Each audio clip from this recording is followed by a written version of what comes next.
पद्मनेत्र सुहासवदन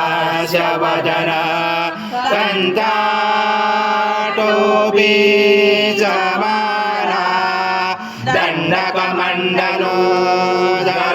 कटाकराशक त्रैगुण्यरहित त्रैलोक्यपालक विश्वनायक भक्तवत्सल कलियुगे श्री स्वामी समर्थ अवतार धारक भैमां ब्रह्मानन्दं परम सुखदं केवलं ज्ञानमूर्ति द्वन्द्वातीतं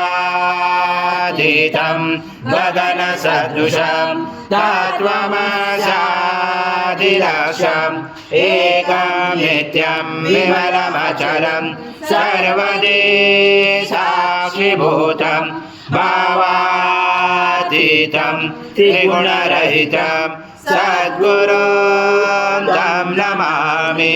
गुरुर्ब्रह्मा गुरुर्विष्णु गुरुर्देवो महेश्वरः गुरुर्साक्षात् परब्रह्म तस्मै श्री गुरवे नमः।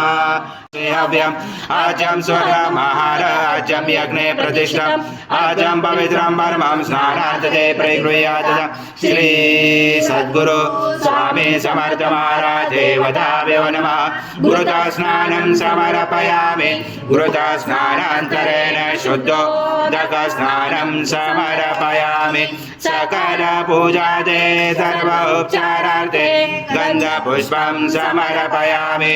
शेष उपचारार्थे प्रार्थना पूर्वक नमस्कारं करोमि। शक्तिरात्मकातं योगिनाधायं च नित्यं तं ब्रह्मा तं विष्णु तं रुद्र तं इन्द्र तं अग्नि तं वायु तं सूर्य तं चन्द्रमा तं ब्रह्मपूर्वस्वरं गणादिपूर्वमुच्चार्य वणादि तदनन्तरम् अनुस्वार परतरार्धेन्दुलसितं तरेणुचितं एतत्त्वमनुस्वरूपं गकारपूर्वरूपम् अकारो मध्यमरूपम् अनुस्वार शान्तरूपं बिन्दुरुदरूपं नादसन्धानं सहिता सन्धिसैषा गणेश विद्या गणगरुचेन गायत्री संध्या गणपति देवता ओम गणपते नमः। एकदन्ताय विद्महे वक्रतुण्डाय धीमहि तन्नो दन्ति प्रचोदयात्। ओम पूर्णब्रह्माय विद्महे परमहंसाय धीमहि तन्नो स्वामी प्रचोदयात्। श्री सद्गुरु स्वामी समर्थ महाराज देवताभ्यो नमः। मंत्र पुष्पांजलि समर्पयामि। सद्गुरु स्वामी समर्थ महाराज देवताभ्यो नमः। प्रार्थना पूर्वक नमस्कारं करोमि। हरि ओम तत्स हरि ओम तत्स हरि ओम तत्स।